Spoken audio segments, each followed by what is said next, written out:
আসসালামু আলাইকুম, আশা করি সবাই খুবই ভালো আছেন। আমি আজকে দুইটা ক্লোজের মধ্যে একটা পার্থক্য দেখাবো। সেই পার্থক্যটা হচ্ছে দেখতে একরকম হলেও কিন্তু ক্লোজের নামটা হবে কি ভিন্ন। অর্থাৎ আমাদের যে ক্লোজটা থাকবে একই সাবঅর্ডিনেটিং কনজাংশন দ্বারা শুরু হবে এবং তারপরেও কিন্তু আমরা একই পজিশনে থাকবে এবং পজিশনে থাকার পরেও এবং একই ধরনের হওয়ার পরেও কিন্তু আমাদের ক্লোজের নামটা কি হবে ডিফারেন্ট টাইপের হবে। সেই বিষয়টা জানার জন্য আমরা যে বিষয়টা দেখব, মেইন ভার্বকে আমরা কি দ্বারা যদি কোশ্চেন করি, অর্থাৎ মেইন ভার্বকে যখন আমরা কি দ্বারা কোশ্চেন করব তখন যে আনসারটা আসবে, যদি সেই ক্লোজের আনসারটা আসে তাহলে সেটা হবে নাউন ক্লোজ। এবং আরেকটা ট্রিক হচ্ছে যে ট্রিক্সটা হচ্ছে যে মেইন ভার্বকে কোথায় দ্বারা কোশ্চেন করে যে আনসারটা পাবো সেটা যদি কোনো ক্লোজের আনসার হয় অর্থাৎ ক্লোজ হয় তাহলে সেখানে আমরা কি পাবো, এটা অ্যাডভার্বিয়াল ক্লোজ। তাহলে বুঝতে হবে আমাদের যে কি দ্বারা কোশ্চেন করি, অর্থাৎ মেইন ভার্বকে যখন আমরা কি দ্বারা কোশ্চেন করি তখন কিন্তু আমরা কি পাই, অবজেক্ট পাই। তার মানে দেখেন অবজেক্ট আমাদের মোস্ট অফ দ্য টাইম আমাদের নাউন হয় অথবা কি প্রনাউন হয়। যেহেতু প্রনাউন নামে কোনো ক্লোজ নাই তাহলে ডেফিনেটলি সেটা কি হবে, নাউন ক্লোজ হবে। এবং মেইন ভার্বকে কোথায় দ্বারা কোশ্চেন করলে কিন্তু আমরা অ্যাডভার্ব পাই, এবং অ্যাডভার্ব হচ্ছে আমাদের অ্যাডভার্বের পজিশনটাও কিন্তু মেইন ভার্বের পরে বসে। মোস্ট অফ দ্য টাইম আমরা মেইন ভার্বকে মডিফাই করার জন্য আসে। যেমন হি ওয়ার্কস স্লোলি, তার মানে দেখেন স্লোলিটা হচ্ছে অ্যাডভার্ব এবং দেখেন মেইন ভার্ব ওয়ার্ক এই ভার্বটাকে কি মডিফাই করতেছে। তাহলে যে সেন্টেন্স দুটো হচ্ছে আমাদের আই নো হোয়ার হি গোস, আমি জানি সে কোথায় যায়, যেথায় যায়। কোথায় বললে ভুল হবে সেন্টেন্সটা। নাউন ক্লোজ, অ্যাডজেক্টিভ ক্লোজ এবং দেখেন অ্যাডভার্বিয়াল ক্লোজ। আন্ডারলাইন করা যে ক্লোজটা আছে এই ক্লোজটাকে আমরা কি নাউন ক্লোজ বলবো, অ্যাডজেক্টিভ ক্লোজ বলবো না অ্যাডভার্বিয়াল ক্লোজ বলবো। এবং আই ওয়েন্ট, আমি গিয়েছিলাম, হোয়ার হি লিভড, যেখানে সে বাস করত, যেখানে সে বাস করত। তাহলে দেখেন এই আন্ডারলাইন করা অংশটা নাউন ক্লোজ, অ্যাডজেক্টিভ ক্লোজ এবং অ্যাডভার্বিয়াল ক্লোজ। তাহলে আমরা কি করব, যে সবসময় আমরা একটা জিনিস মনে রাখবো যে পজিশন কিন্তু সবসময় আমাদের না ক্লোজ চিনতে সহায়তা করে না। অর্থাৎ দেখেন একই ধরনের পজিশন ভার্বের পরে এবং দেখেন ভার্বের পরে কিন্তু মোস্ট অফ দ্য টাইম আমরা অ্যাডভার্ব পাই অথবা কি আমাদের কমপ্লিমেন্ট থাকে অথবা আমাদের অবজেক্ট থাকে। এই তিনটা জিনিস ছাড়া কিন্তু অবজেক্ট টিকেও বসতে পারে না।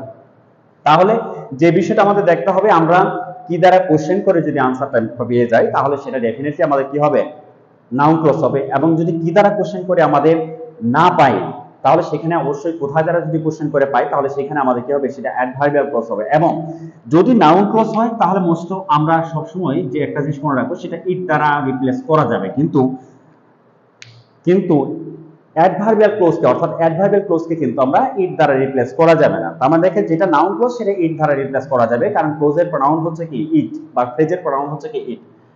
আই নো, আমি জানি, হোয়ার হি গোজ, যেথায় সে যায়। তার মানে দেখেন এটাকে আমরা দেখেন যে অ্যাডজেক্টিভ ক্লোজ বলা যাবে না এই লজিক থেকে। অ্যাডজেক্টিভ ক্লোজ বলতে আমরা বুঝি যখন কোনো ক্লোজ নাউন অথবা প্রনাউন সম্পর্কে কি করে, এক্সট্রা ইনফরমেশন প্রোভাইড করে, সেই ক্লোজটাকে আমরা অ্যাডজেক্টিভ ক্লোজ বলি। অর্থাৎ অ্যাডজেক্টিভ অবশ্যই নাউন অথবা প্রনাউন সম্পর্কে তথ্য দিবে অথবা নাউন অথবা প্রনাউনকে মডিফাই করবে, দেন আমরা সেটাকে অ্যাডজেক্টিভ ক্লোজ বলবো। তাহলে সেই লজিক থেকে দেখেন যে হোয়ার হি গোস এই নাউনটা এই ক্লোজটা পড়বে কিন্তু আমাদের এইখানে এই পজিশনতে কোনো নাউন অথবা প্রনাউন নাই, তার দ্যাটস হোয়াই এখানে ভার্ব আছে। তাহলে দেখেন যে ভার্বের পরে আমাদের অবজেক্ট অথবা কি হতে পারে, অবজেক্ট অথবা আমাদের নাম অ্যাডভার্ব হতে পারে। সেই লজিক থেকে আমাদের অ্যাডভার্বিয়াল অ্যাডজেক্টিভ ক্লোজ এটা কখনোই হবে না।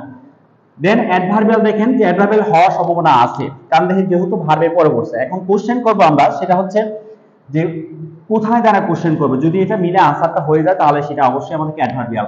আই নো, আমি জানি, হোয়ার হি গোস, যেথায় সে যায়। তাহলে দেখেন তো আই নো আমি জানি, তাহলে দেখো তো কি জানি, হোয়ার হি গোস না কোথায় জানি, হোয়ার হি গোস। তাহলে দেখেন যে এটা কিন্তু কোথায় দ্বারা কোশ্চেন করলে কিন্তু কোথায় জানি, হোয়ার হি গোস, এটা কিন্তু আনসারটা আসে না। কিন্তু কি জানি, যদি আমরা কি দ্বারা কোশ্চেন করি মেইন ভার্বকে, কি জানি, হোয়ার হি গোস, যেখানে সে যায় সেটা কিন্তু আমি জানি। তার মানে দেখেন এটা ইট দ্বারা রিপ্লেস করা যাচ্ছে। আই নো ইট, আমি এটা জানি। আই নো ইট, আমি এটা জানি। তাহলে ডেফিনেটলি আমাদের আনসার হচ্ছে কি, আমাদের অ্যাজ নাউন ক্লোজ। এটা হচ্ছে আমাদের নাউন ক্লোজ। দেন দেখেন সেকেন্ড যে এক্সাম্পলটা আছে সেটা হচ্ছে আই ওয়েন্ট, আমি গিয়েছিলাম, হোয়ার হি লিভ, যেখানে সে বাস করতো। তাহলে দেখেন এই যে আমাদের ক্লোজটা আছে, এই সাবঅর্ডিনেট ক্লোজটা আমাদের দেখেন ভার্বের পরে হতে পারে অ্যাডজেক্টিভ ক্লোজ, হতে পারে নাউন ক্লোজ এবং হতে পারে অ্যাডভার্বিয়াল ক্লোজ। এখন আমরা বের করবো, দেখেন যে ভার্বটাকে দিয়ে কোশ্চেন করি আমরা। আই ওয়েন্ট, আমি গিয়েছিলাম, কি গিয়েছিলাম, হোয়ার হি লিভ, যেটা সে বাস করে। এবং দেখেন আই ওয়েন্ট ইট, এটা কি কখনো সেন্টেন্স হয়? আমি এটা গিয়েছিলাম, এটা কি মিনিংফুল কোনো সেন্টেন্স না। তাহলে দেখেন যে আমি কোথায় গিয়েছিলাম, যেথায় সে বাস করতো, যেটা সে বাস করতো। তাহলে দেখেন কোথায় দ্বারা কিন্তু আনসারটা আসলে তাহলে ডেফিনেটলি আমাদের কি হবে, এটা অ্যাডভার্বিয়াল হবে। কারণ দেখেন অ্যাডজেক্টিভ ক্লোজ কখনোই হবে না এই কারণে যে এখানে কোনো নাউন অথবা প্রনাউন নাই। এবং দেখেন নাউন ক্লোজ হলো না কেন, যে কি দ্বারা কোশ্চেন করা কিন্তু আমরা আনসারটা পাচ্ছি না। আই ওয়েন্ট, আমি গিয়েছিলাম, কি গিয়েছিলাম আনসারটা কিন্তু আসে না। তাহলে দেখেন, এবং দেখেন এটা কিন্তু কখনো আমাদেরকে এটা ইট দ্বারা রিপ্লেস করা যায় না। তাহলে দেখেন অবশ্যই আমাদের সেই কারণে আমাদের নাউন ক্লোজ হলো না। এইভাবে যদি আমরা ক্লোজের বিষয়গুলো যদি আমরা এইভাবে একটু ধরার চেষ্টা করি এবং মেইন ভার্ব দিয়ে এবং যদি ইট দ্বারা যদি আমরা রিপ্লেস করা যায় বা অ্যাডভার্ব কিনা এইভাবে যদি আমরা ধরার চেষ্টা করি তাহলে কিন্তু এখানে ক্লোজের বিষয়টা অনেকটাই ক্লিয়ার হবে। আশা করি অনেকটাই নাউন ক্লোজ, এখানে নাউন ক্লোজ এবং অ্যাডভার্বের ক্লোজের মধ্যে যে একটা কনফিউশন হতো এটা ক্লিয়ার হয়ে গেছে। নেক্সট ক্লাসে অন্য কোনো টপিক নিয়ে কথা হবে। সে পর্যন্ত সবাই ভালো থাকেন, সুস্থ থাকেন। আল্লাহ হাফেজ।